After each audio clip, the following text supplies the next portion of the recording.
Rocket League is going to be one of the biggest games of the next decade. What's up, guys? My name is JZ the Tubster, and before we get into the video, be sure to follow my Twitch. I stream there weekly at twitch.tv/JZ the Tubster.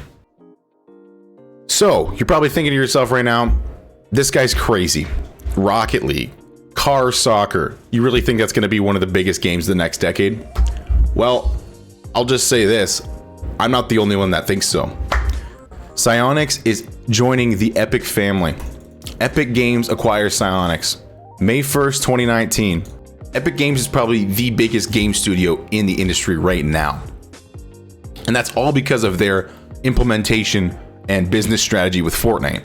Fortnite is huge. Fortnite is record break. Fortnite, nothing's ever been like Fortnite is right now.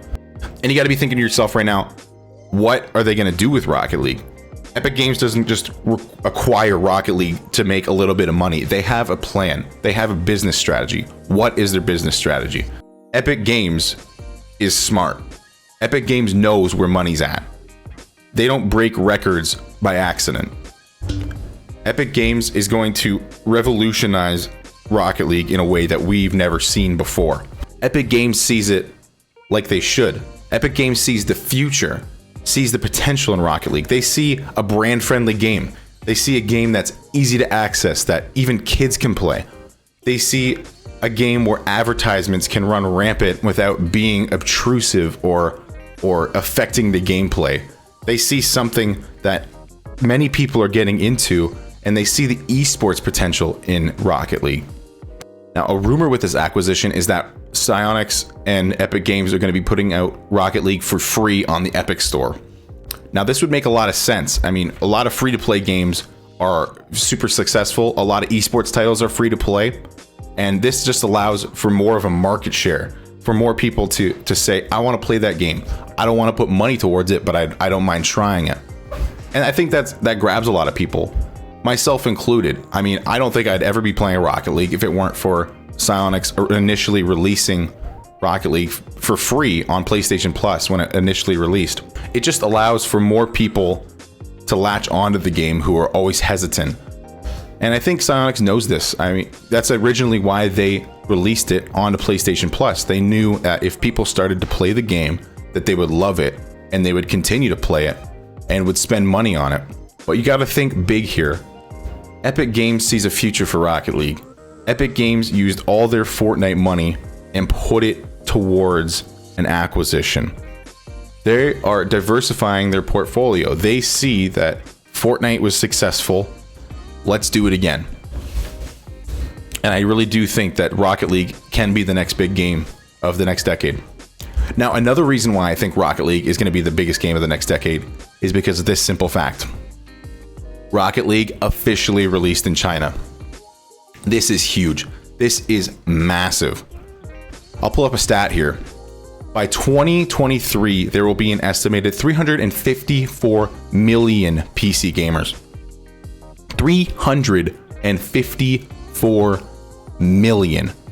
I'm pretty sure that's 30 million more than the US population of just gamers. Like, the amount of market share that Psyonix is going to amass during this is insane. Like, they just doubled their player base.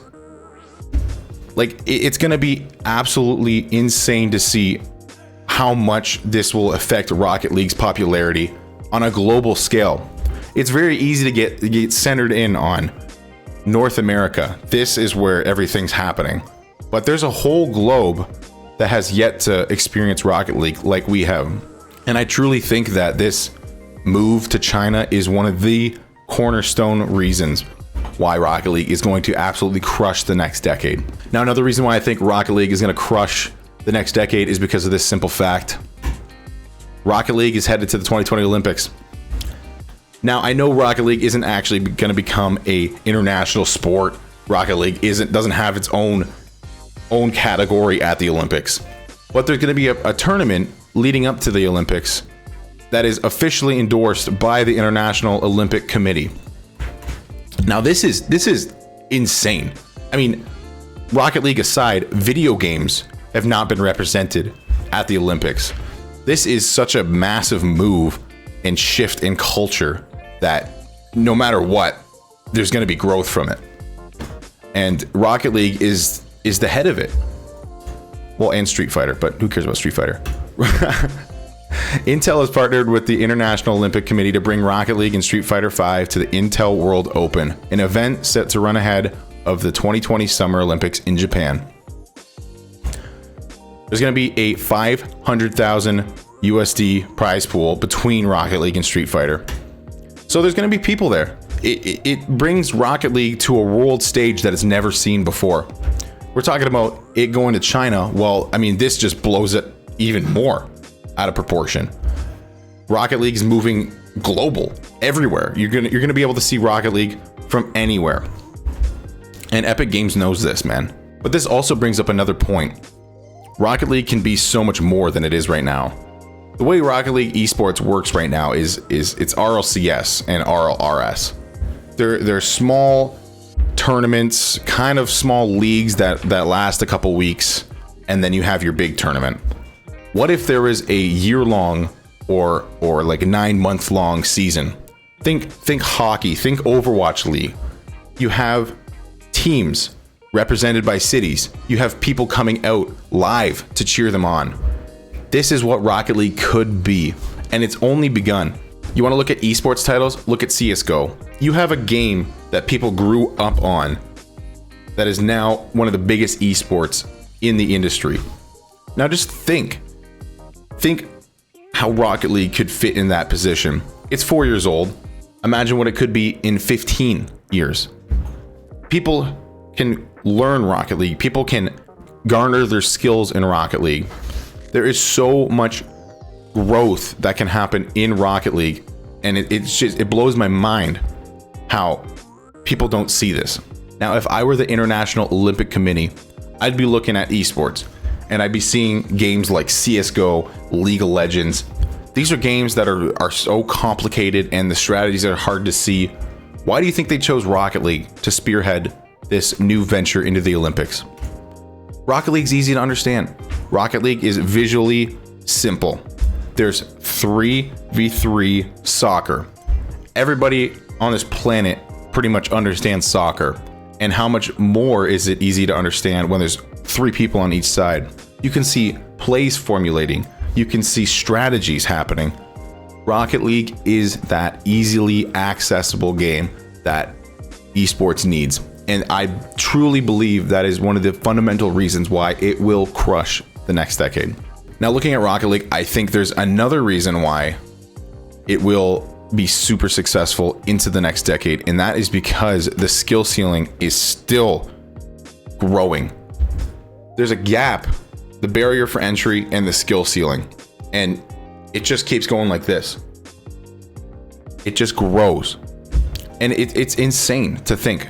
You have Squishy Muffins at the top of the leaderboard.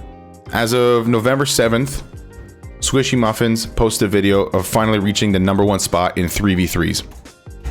You have one of the best players in the world. And then you look at the RLCS standings of Season 8 League play, and you see Cloud9, 7th place, out of playoff contention. These 6 go into playoffs. Cloud9, G2, they're out. They're gone. They're not going to be in the playoffs this year.